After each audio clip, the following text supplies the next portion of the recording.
자, 이제 시행을 이제 앞두고 있는데 사실은 세금을 도입을 하긴 했어요.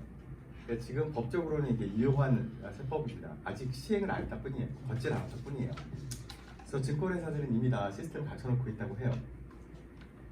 이거 만드는데 굉장히 돈 많이 들었다고 써야 된다고. 사실 새로운 세금을 도입할 때는 매우 신중해야 되죠. 왜냐하면 한번 시작한 세금은 또 폐지하는 게 굉장히 어렵죠. 폐지할 명분도 없고, 그다음에 따라서 도입의 목적, 명분이 사실 되게 분명히 합니다. 이게 세금 도입도 마찬가지로 세금 감면도 똑같아요. 한번 세금 감면 혜택이 주어지면 이거 폐지하는 것도 무지 어렵습니다. 대표적인 게 이제 신용카드 소득공제인데 이게 처음에 한시적으로 3년 일몰 규정이 적용됐었는데 지금 계속 일몰 연장하고 있거든요. 그럼 그냥 상속해도 되는데 조특법에서 그냥 계속 하고 있어요. 이제 어떤 정부에서 세제 감면 혜택을 줄 때는 의도한 목적이 있었을 거고 어느 정도 목적이 달성됐다 싶으면은 이제 과감하게 없애야 되는데 그럴 수가 없죠. 납세자들이 받고 있던 혜택을 갑자기 뺏어가는 거니까. 자, 그러니까 세금 도입은 되게 신중해야 하는데 제가 이제 나중에 말씀드리겠지만 비판 요점은 얼마나 신중하게 이 세제를 설계했냐에 대해서 사실 논란에서 벗어날 수 없는 그런 문제가 있습니다. 자, 왜 금투세를 도입해야 되는가?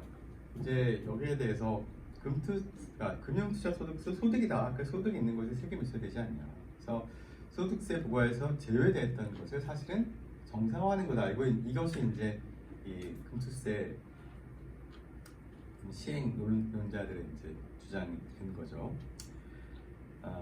그다음에 소득원에 따라서 과세 방식이 다를 수 있으나 또 비과세하는 경우도 있죠. 네, 그런데 이런 경우에도 명백한 근거와 논리가 있어야 하는데 없다고 주장하는 거죠. 네, 어쨌든 소득이 발생했잖아요. 그래서 조세 부담의 수평적 형평성 측면에서 과세가 필요하다. 그러니까 근로소득으로 100만 원 벌었을 때 세금 납부하듯이 그렇게 주식으로 채권으로 돈을 벌면 세금 납부해야 되는 게 아니냐. 들으면 타당성인 것 같죠. 반박하기 힘든데 그렇다면 이렇게 질문해 볼 수 있을 거예요. 그러면 왜 지금까지 비과세였냐? 원래 과세했어야 되는데 왜 안 했냐 이거죠. 자, 이걸 부동산 양도소득하고 한번 비교를 해보고 있습니다. 자, 부동산 양도소득은 오랫동안 거세해왔죠. 네. 그 다음에 심지어 손익통산도 안 합니다. 그래서 제가 예를 들어서 부동산 2개를 갖고 있는데 2개 팔았어요. 하나는 손해를 보고 하나는 이득을 봤어요. 그럼 통산 안 하고 그냥 이득 본 것에 대해서만 납부합니다. 물건별로 양도차익이 발생하면 양도세를 부과해 왔습니다. 근데 부동산 양도소득은 한정된 자원인 땅, 좀 특별하죠. 땅을 소유함으로써 발생하는 자본소득에 대한 과세인데요. 이제 가만 생각해 보면 부동산 같은 경우에 부동산 가치가 상승하니까 이제 매매 차익이 발생하는 거잖아요. 그러니까 왜 가치가 상승하느냐라는 걸 봤을 때 부동산 소유주가 열심히 노력해서 상승할 수도 있어요. 그래서 건물을 쉽게 디자인하고 리모델링하고 막 해서. 근데 그건 한계가 있거든요. 그러니까 부동산은 사실 가치가 건물보다는 이제 땅이잖아요. 땅이 가치잖아요. 땅의 가치는 언제 오르냐면 주변에 인프라가 깔릴 때 올라갑니다. 그러니까 우리가 역세권 얘기하잖아요. 그래서 지하철역이 하나 생긴다거나 아니면 도로가 하나 새로 깔린다거나 아니면 주변에 학교가 새로 들어오거나 이런 식으로 그럴 때 그 주변에 살기 좋은 지역이 되고 일자리가 생기고 교통이 편리해지고 사람들이 몰리죠. 그러니까 수요가 증가하니까 가격이 오릅니다. 그러면 부동산 가치가 오르는 데 있어서 사실 정부가 굉장히 많이 기여를 하는 것이죠. 그래서 인프라 투자로 결국 편익의 크기를 높여준 것이죠. 그래서 결국 이것 때문에 추가적인 소득이 창출됐고 그 서비스 제공은 정부가 있기 때문에 결국은 이제 예를 들어서 부동산을 내가 10억에 샀는데 이제 15억이 됐다. 5억이 올랐을 때 실제로 정부가 굉장히 많이 기여를 한 거죠. 그래서 정부가 자기 기업을 가져가는 것이다. 이렇게 해석할 수가 있어요. 납세자도 어느 정도 수긍을 합니다. 그래서 세금 낼 때 되게 아깝지만 그래도 그래 뭐 이 정도 세금 낼 수 있지 않고 조세 저항이 상대적으로 적어요. 그 다음에 부동산 매매 차익은 온전히 부동산 소유자의 소득이 되죠. 자, 그리고 왜 그러면 부동산 양도소득은 손익통산을 하지 않느냐라고 했을 때 부동산 가치 하락에 정부의 규칙이 사실 별로 없어요. 그러니까 정부가 뭘 잘못해서 땅값이 하락하는 경우도 있을 수 있겠지만 그런 경우는 굉장히 드물거든요. 그러니까 결국 수요가 뒷받침되지 않았기 때문에 뭐 가치 하락은 어찌 보면 투자한 사람이 뭐 사기를 당했거나 아니면 판단을 잘못해서 본인의 책임이 굉장히 크죠. 그래서 이걸 손익통산을 해야 될 명분이 사실 별로 없습니다. 대신에 금융투자 소득은 좀 다르죠. 금융투자 소득은 기업의 미래 수익성 기대에 대한 과세거든요. 그러니까 결국은 주가가 왜 올랐냐. 사실 어제보다 오늘 주가가 10% 올랐으면 기업이 갑자기 수익성이 10% 하루아침에 올라간 건 아니잖아요. 대신에 뭔가 미래의 수익성이 밝다는 예측이 생긴 거죠. 그러니까 미래에 대한 예측이죠. 그것 때문에 10% 올랐고 내가 팔아서 돈을 벌었어요. 근데 거기에 대해 과세를 한단 말이죠. 그 얘기는 결국 미래 기업 수익성 기대에 대한 과세라고 해석할 수가 있습니다. 그리고 부동산과 달리 주식은 수익 창출의 주체가 따로 있고 기업이 하죠. 그러니까 부동산은 사실 가치 창출할 때 개인도 노력하고 그다음에 정부도 많이 노력을 하겠지만 주식은 좀 다르죠. 그러니까 정부가 물론 역할을 전혀 안 하는 건 아닙니다. 정부가 거시경제 관리도 해야 되고 그다음에 이제 뭔가 금융시장 안정화도 해야 되죠. 그다음에 기업이 열심히 일할 수 있게끔 잘 하게끔 세제 지원도 하고 재정 지원도 하고 합니다. 하긴 하지만 그건 좀 광범위하게 하는 것이고 개별 주주 입장에서는 내가 산 주식의 가격이 올랐어요. 근데 그게 거기에 정부가 도대체 무슨 기여를 했는지 납세자가 체감하기가 어려워요. 쉽게 와닿지가 않습니다. 자, 그 얘기는 뭐냐면 납세자 입장에서는 내가 주식 기업 선택을 잘해서 주식 투자를 해서 돈을 번 건데 근데 도대체 왜 여기에 대해서 정부의 세금을 납부해야지? 하는 의구심이 생길 수 있고 이것이 결국은 이제 조세 저항으로 발전할 여지가 생깁니다. 그러니까 납세 수능도가 떨어질 수밖에 없는 그런 소득이에요. 자, 그리고 주식은 현재 이익에 대해 기업은 그리고 현재 이익에 대해 이미 법인세를 납부하고 있죠. 그러니까 매년 법인세를 납부하고 있고 자 그리고 또 주가는 기업의 미래가치 상승 기대치 현재 가치라고 해서 그러니까 미래의 수익을 이만큼 순수익을 이만큼 또 창출할 거야. 그것에 이제 현재 가치가 반영된 것이 이제 주가가 되는 것이고 따라서 주가에 반영된 미래가치에는 법인세 납부 후 기업의 세후 소득이 되거든요. 근데 여기에 대해서 또 한 번 과세하는 거예요.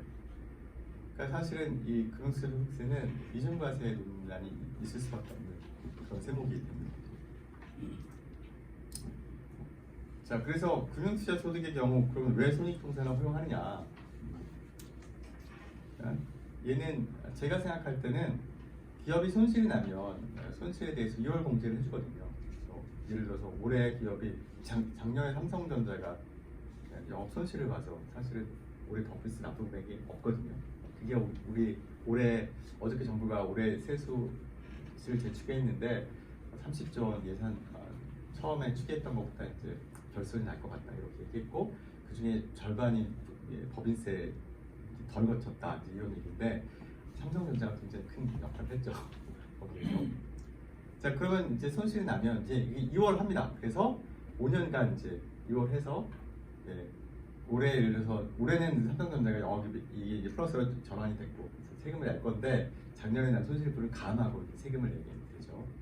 자, 이런 것처럼 이전에 손실을 공제해주는 논리를 여기에도 그대로 적용했다 이렇게 우리가 이해할 수가 있습니다. 그래서 왜 금융투자 소득에서는 손익통산을 허용하는가? 좋은 기업이 있고 나쁜 기업이 있었기 때문에 그것을 같이 이제 개인 입장에서는 손익통산 허용해 주는 것이 이제 맞다 본 거죠.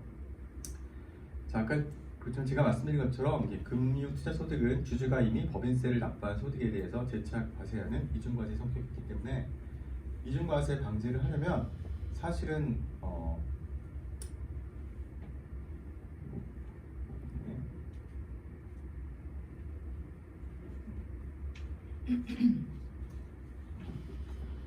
법인세를 좀 감면해야 될 필요성도 있긴 있어요. 연계돼서 논의가 되어야 되는데 금액 자체가 얼마 안 되기 때문에 사실은 그래서 무시할 측면도 있을지 모르겠지만 그래도 이게 조세 논리상은 뭔가 이게 같이 논의가 될 필요성이 있었다. 근데 지금까지 논의가 안 됐다는 말씀 좀 드리고 싶고요. 그다음에 증권거래세는 주식 투자하시는 분들은 다 이제 납부를 하실 텐데 주식을 매도할 때 납부하거든요. 지금 그런데 사실은 왜 증권거래세를 납부하냐면 어찌 보면 이제 증권거래세는 국민이 정부에 내는 일종의 수수료인 거죠. 그러니까 우리나라 주식시장을 안정적으로 운영할 수 있게 된 것에 대한 수수료를 납부하는 거죠. 그러면 우리가 보통 거래세라는 게 이제 이렇게 부동산을 취득하면 취득세를 취득 시점에 내잖아요. 그러니까 사실 거래세도 원래는 그 살 때 내는 게 맞아요. 네.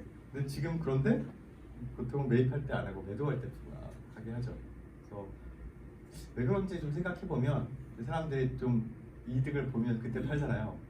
그렇게 하면서 거래세를 좀 더 많이 벌려고 그런 게 아닌가라는 생각이 들긴 해요. 이것도 좀 말이 안 되긴 해요. 자, 그리고 금투세를 도입하면 왜 지금 도입해야 되느냐라고 했을 경우에 사실은 저는 그러니까 지금 민주당에서 그렇게 얘기하거든요. 세수 부족 사태 어떻게 할 거냐. 그러니까 부족한 세수 지금 내년도에도 일단 올해도 적자 예산이 지금 될 것으로 보이죠. 한 150조 정도 부족하다 그렇게 예상하고 있습니다. 결손 날 것이다. 내년에도 한 70조 정도 부족할 것 같아서 국가 부채가 그만큼 늘어나는 거죠. 근데 지금 윤석열 정부는 아시다시피 긴축 재정 정책 기조잖아요. 그럼에도 불구하고 적게 쓰지만 사실 뭐 감세도 했고 적게 걷어서 지금 계속 결손이 발생하고 있는데 가뜩이나 이 상황에서 이것도 시행 안 하면 단 몇 조라도 걷을 수 있는 거 못 걷는 거 아니냐 이제 이런 얘기가 되죠. 이건 좀 현실적인 얘기인 것 같아요. 단 몇 조가 아낄 수 있으니까. 그 다음에 주식시장 불확실성을 해소해야 된다. 이거는 이제 이게 어떻게든 결론이 빨리 나야 된다는 의미에서 시행하는 입장에서도 아니면 폐지나 유예를 주장하는 입장에서도 얘기합니다. 빨리 결정하자. 4년 전에 도입하기로 한 건데 지금까지 이게 뭐냐 계속 이렇게 되는 거죠. 그러니까 이것 때문에 결국 그 뭔가 한국 주식시장에 대한 기대 수익률이 좀 떨어지는 건 사실이란 말이죠. 그러니까 내가 1년에 5천만 원 나는 못 벌어도 5천만 원 이상 버는 사람들은 있잖아요. 그다음에 우리나라 주식시장을 보면 그렇게 5천만 원 이상 버는 사람들이 굉장히 많이 벌더라고요. 그러니까 이렇게 주식 그 시장에서 그러니까 손실과 이득에 대한 분포를 보면 예쁘게 이렇게 이런 식으로 전기분포가 나오지 않아요. 이렇게 됐다가 이렇게 되고 밑에 여기서 굉장히 그러니까 돈을 많이 버는 사람들이 꽤 있습니다. 이 사람들이 굉장히 많이 벌어요. 그러니까 나는 못 벌지만 잘 버는 사람들은 많이 법니다. 이 사람들 입장에서는 예를 들어서 1년에 한 10억을 벌었어요. 그러면은 5천만 원을 제한하고 5천만 원에 대해서 20% 세금을 납부해야 된단 말이에요. 그러면 당연히 수익률이 떨어질 거 아니에요. 그러면 여기에 우리 한국 주시장에 대한 메리트가 하락할 거고 그러면 이 자금을 여기에 투자하는 게 낫지 다른 데 옮기는 게 더 좋을까? 이렇게 막 생각을 할 거란 말이죠. 그러니까 지금 근데 이게 지금 어떻게 될지 아직 모르는 상황에서 될 수도 있다 하니까 지금 보면 좀 우리나라의 주식시장에서도 예수금이 좀 그러니까 돈을 많이 투자하고 있는 사람들의 주식 예수금이 조금씩 빠져나간다. 또 이제 미국 주식시장으로 옮겨간다. 그런 보도들이 막 나오고 있더라고요. 그러니까 이렇게 주식시장의 불확실성 해소한다는 차원에서 그냥 시행하자 라고 하는 것이 나을 수도 있다. 결론이 나니까요 어쨌든.